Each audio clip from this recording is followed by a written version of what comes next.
Hi everyone, this is Dr. Serembis, and I just wanted to provide you with a brief overview of what to do when putting together your curriculum vitae.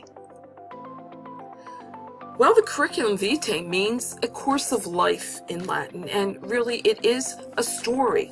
It is a summary of your main experiences placed on paper. In fact, consider it a marketing tool to show all that you've accomplished.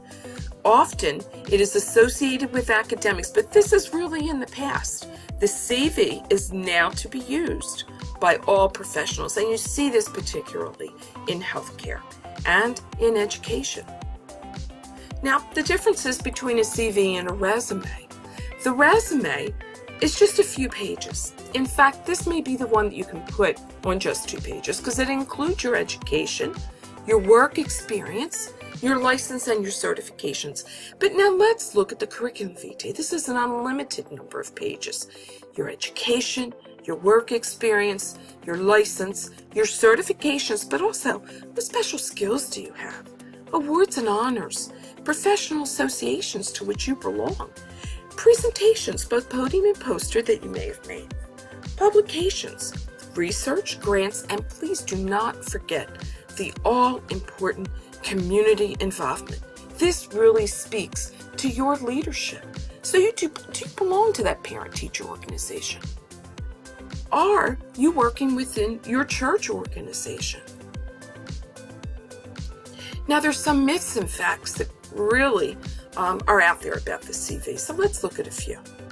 The CV should include references, meaning individuals that could really speak to you. Well, no, don't put those on your CV. Okay, that is very much a myth. You want to wait until an offer has been made of a job before you give those. So what you can say at the very bottom of your CV, if you want to include it, are references upon request. And usually the employer knows what you mean by that. The CV should be 1 to 2 pages. Well, we already know that. A curriculum vitae, it can be many pages. There are some people that have CVs that are 30, 40, 50 pages. The CV is a static document. Well, definitely not. It's a living document. Remember that I said to keep saving this. Every 6 months, go in and make sure you've updated it and saved it. The CV should contain your objective in seeking a particular position. Never put an objective at the top of a CV. Okay? You want to use the cover letter to speak to a particular position in which you are interested and particular aspects of your curriculum CV that you really feel highlight your ability to do that particular job. The CV should only be used in academia. Well, we've already squelched that one now, haven't we? So let's get rid of these one by one. What not to do? Well, now don't use colored paper. Don't include your work phone number or your address. That's really considered poor etiquette. Don't use colored print. Use only black ink. Don't use borders on your paper. Don't include personal information. Now, of course, you're going to include your home address, your home, and that's your permanent email address. And you're going to include your phone number, etc. But by personal information, I mean whether you're married, divorced, whether you have children, what your hobbies are, not included in a professional curriculum vitae. Now, in writing a successful curriculum vitae, the font style should be either Times Roman or Arial. They're the most common used. The font size should be 12 font. That's the easiest reading. You don't want to test the reading level of the individual who may be reading your CV.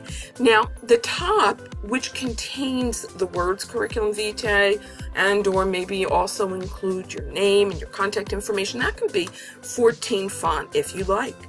Use block style with white space in between each of the items, and the person should be able to read clearly. I usually bold these, the categories in which you are referring. You want to use reverse chronological format, which means you put the most recent education achieved first and then follow that below that with the next, and below that with the next. And by the way, while we're speaking about education, do not include any institution where a degree was not completed, and don't include high school. Next, you want to be sure that you proofread or have someone else proofread your CV. So now let's begin. We're looking over here. We see a really nice heading, name with credentials, and you could begin to add yours because you'll be achieving your MSN shortly. Your address, your email, and your phone number. Now, I do want to add that if the only email address is your Drexel one, then do include that right now. But I'd also like to see you have a permanent email address established in case someone wants to review your CV after you leave Drexel.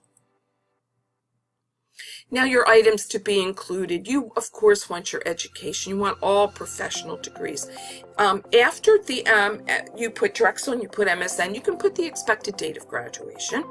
And then, of course, after you graduate, you will quickly change that. Your experience, put that next, your work experience. You want to list the years of employment and the positions that you held.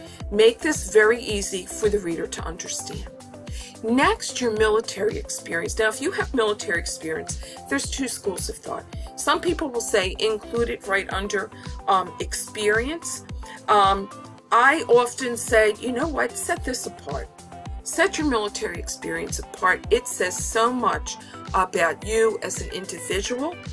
There are so many more skills in addition to nursing that is really learned in military service. Now, other items to be included. You have additional skills, and I'll refer to those shortly. Again, your licensure and certifications, your professional associations, your honors and awards, publications, presentations, and your community activities. Now, how to send your CV. Now, if you're going to mail it, always staple multiple pages. Some people will tell you not to. I had an office years ago next to our recruiter at a university, and I'll tell you, those pages can get easily separated. So really do staple them. You want to mail flat in a large manila envelope. You don't want to have to fold it. Mail along with a cover letter always, and in that cover letter really try to put your objective in seeking that position and how you are particularly able to be the best one for that position. You also can develop a LinkedIn account. Now for some examples. Now I'm taking these right from my own CV. Again, a heading, however you wish to do that on top. I have a link here to my professional profile online. If I clicked here, it would take you online to it. You can see how I've listed my education. Now, my professional experience, I have to, because I'm an academic, list each of the schools and what positions. So we're going to go through that. Okay. But you can see that I also add all of my experience in other roles as a clinical nurse specialist, a staff educator. Now I have additional clinical and teaching positions. I brought this out because I often always had two jobs. So from 2002 to 2008, I worked at a surgery center. 2007, I worked for a semester at the University of Delaware. And then I also worked in a post-op unit at a spine center, which was a surgery center. I worked at Vencor Hospital with ventilator patients, and then all these different ICUs across the gamut.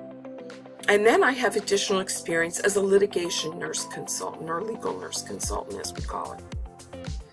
Now, I'd like you to all consider adding this, additional skills.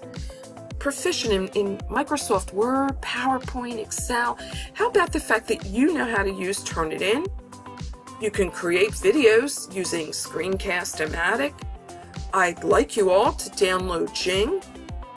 How about a VoiceThread? Have you used that?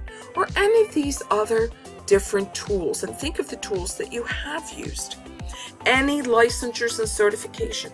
Now, right now I have just one active state license. If you have more than that, list those first. Then go into certifications. Next, what you can call special certifications, I would list as, say, BCLS, ACLS, don't forget those. Always, by the way, put the dates expired for anything. That's what the individual reading it wants to see. Now, all the professional associations you belong to, and then if there are any chapters. And then I always start out with, okay, the years active, and then see when I list the chapter, I can put the years active as well. Honors and awards that you may have. And again, the years. Now, I know that you're going to say, oh, but I don't have any publications, and that's okay, but I just want to show you what they look like. I put book chapters first. Then there's journal articles. Podium presentations. Now, you're going to see, if I showed you my entire curriculum vitae, there's all different ways that academics have to list these. I'm just saying to you, put presentations, podium, and then poster. Separate them out that way. Now, if you have any questions at all, please put them in the course question area. I'm really looking forward to seeing all of your curriculum vitaes.